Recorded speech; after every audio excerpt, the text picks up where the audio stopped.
জুলাই সনদের খসড়া প্রস্তুত, আগামীকাল কপি পাঠানো হবে বিভিন্ন দলের কাছে, জানিয়েছেন আলী রিয়াজ।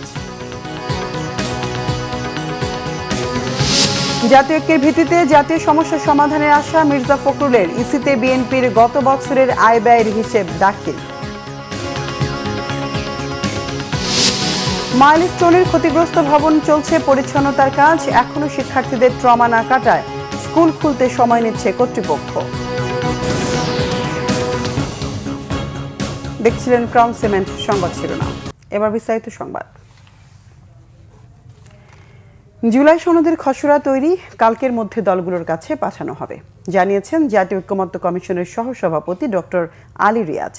জানান, যে কোনো মূল্যে 31 জুলাইয়ের মধ্যে মৌলিক সংস্কারের বিষয়ে রাজনৈতিক দলগুলোর সঙ্গে সংলাপ শেষ করতে চায় কমিশন সহসভাপতি জানান, 20টি বিষয়ের মধ্যে এরই মধ্যে নোট অফ ডিসেন্ট সহ 10 বিষয় একমত হয়েছে দলগুলো।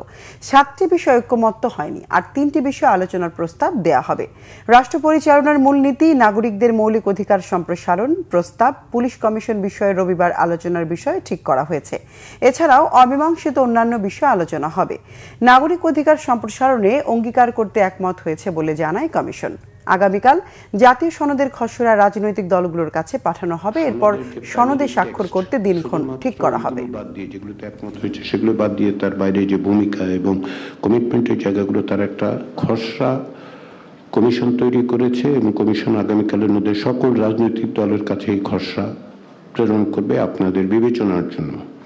আমরা মনে করি আপনারা আলাদা আলাদাভাবে মতামত দিলে সেগুলো সন্নিবেশিত করা হবে। আমরা খসড়া নিয়ে এখানে আলোচনা করব না এই কারণে, যেগুলো শব্দের ব্যাপার। যদি বড় রকমের মৌলিক কোনো আপত্তি ওঠে তাহলে আমরা ফ্লোরে আনবো, না হলে আনবো না।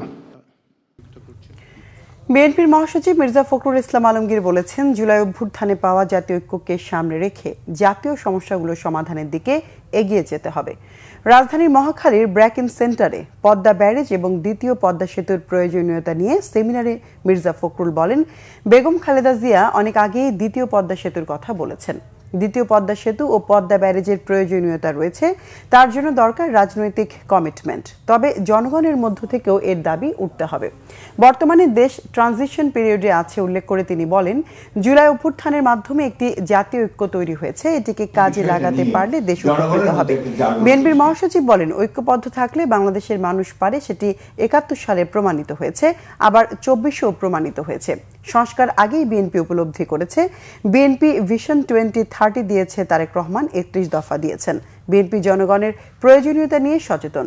বিএনপি রাষ্ট্র কাঠামোর পরিবর্তনের প্রয়োজনীয়তা নিয়ে সচেতনতার সাথে এগোচ্ছে বলে জানান মির্জা ফখরুল।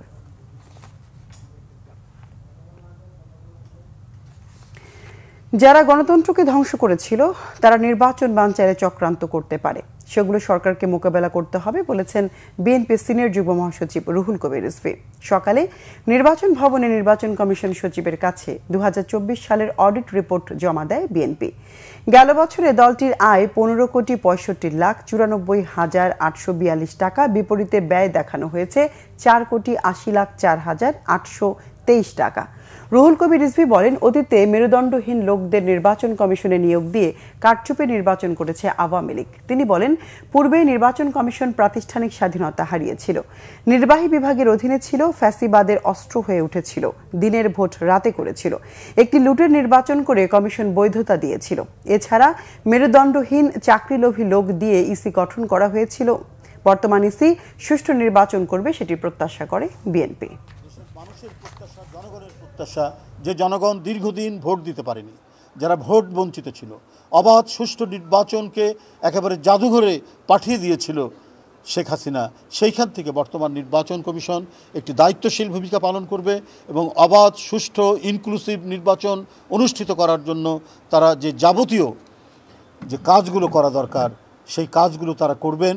এবং এখনও পর্যন্ত সংবিধানে নির্বাচন কমিশনের যে স্বাধীনতা, সেই স্বাধীনতা তারা সেই স্বাধীনতার যে তাদের যে অধিকার যেটা দেওয়া আছে, সেই অধিকার দিয়ে সেই স্বাধীন বিধানগুলো প্রয়োগ করে নির্বাচনকে বানচাল করার অথবা নির্বাচনকে নিয়ে যে কোনো গভীর ষড়যন্ত্র প্রতিহত করতে সাহসী ভূমিকা রাখবে বলে বাংলাদেশ জাতীয়তাবাদী দল বিশ্বাস করে। জাতীয় নাগরিক পার্টি এনসিপির আহ্বায়ক নাহিদ ইসলাম বলেছেন, ভারতীয় আধিপত্যের বিরুদ্ধে সংগ্রাম চলমান থাকবে।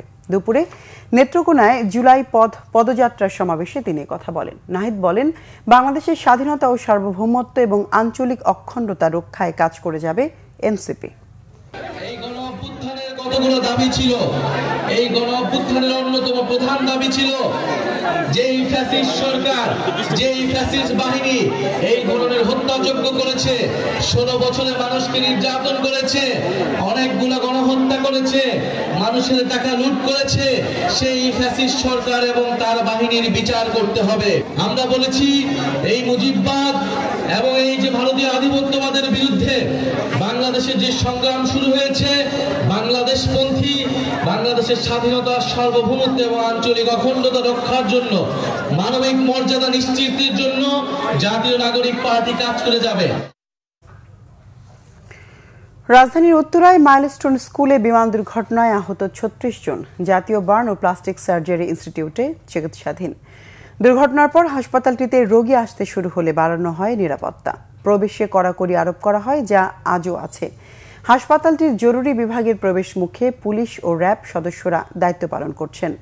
রোগী, রোগীর স্বজন এবং চিকিৎসা কার্যক্রমে জড়িত ছাড়া কাউকে প্রবেশ করতে দেয়া হচ্ছে না। এছাড়া স্বেচ্ছাসেবক হিসেবে স্কাউট সদস্যরা দায়িত্ব পালন করছেন। গত 21 জুলাই ঢাকার উত্তরায় মাইলস্টোন স্কুল অ্যান্ড কলেজ ক্যাম্পাসে বিমান বাহিনীর একটি যুদ্ধ বিমান বিধ্বস্ত হয়।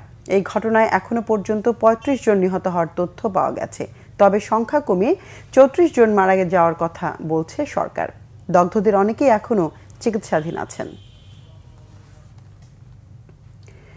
বিমান বিধ্বস্তের ঘটনায় উত্তরা দিয়াবাড়ির মাইলস্টোন স্কুলের ক্ষতিগ্রস্ত ভবনে পরিচ্ছন্নতার কাজ করছে বিমান বাহিনীর একটি টিম। পরিচ্ছন্নতার কাজ শেষ হলে স্কুল কর্তৃপক্ষের কাছে আজই বুঝিয়ে দেওয়ার কথা রয়েছে। বিমান বিধ্বস্তের ঘটনার 1 সপ্তাহ পেরিয়ে গেলেও এখনও রাজধানীর বিভিন্ন শিক্ষা প্রতিষ্ঠানের অভিভাবক সহ সাধারণ মানুষ ক্ষতিগ্রস্ত ভবনটি দেখতে আসছেন।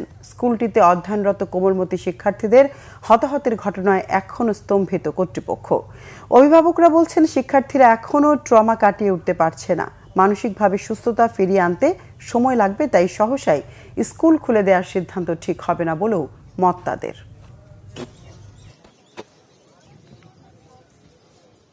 আমরা কথা বলতেছিলাম, এমনি এর ভিতরে হঠাৎ একটা বিকট একটা আওয়াজ হয়।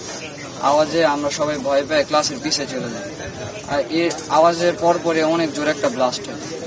পরে সবাই ভয় পেয়ে গেছে, সাথে সাথে আগুন ছড়ায় গেছে, আর আমাদের ক্লাসে পুরো কালো ধোয়া লেগে গেছে। মানে এত ভয়ানক ভাবে বিকট একটা আওয়াজ হয়েছে, লাইক মানে সবাই আতঙ্ক সৃষ্টি হয়ে গেছে। আওয়াজ হওয়ার সাথে সাথে মানে উপর দিয়ে অনেক ইয়া ছড়াই গেছে, লাল মানে কালো ইয়া ছড়াই গেছে। তখন অনেক ভয় পাইছি, তখন আর মানে সবাই দেখি দৌড়ে আসতেছে।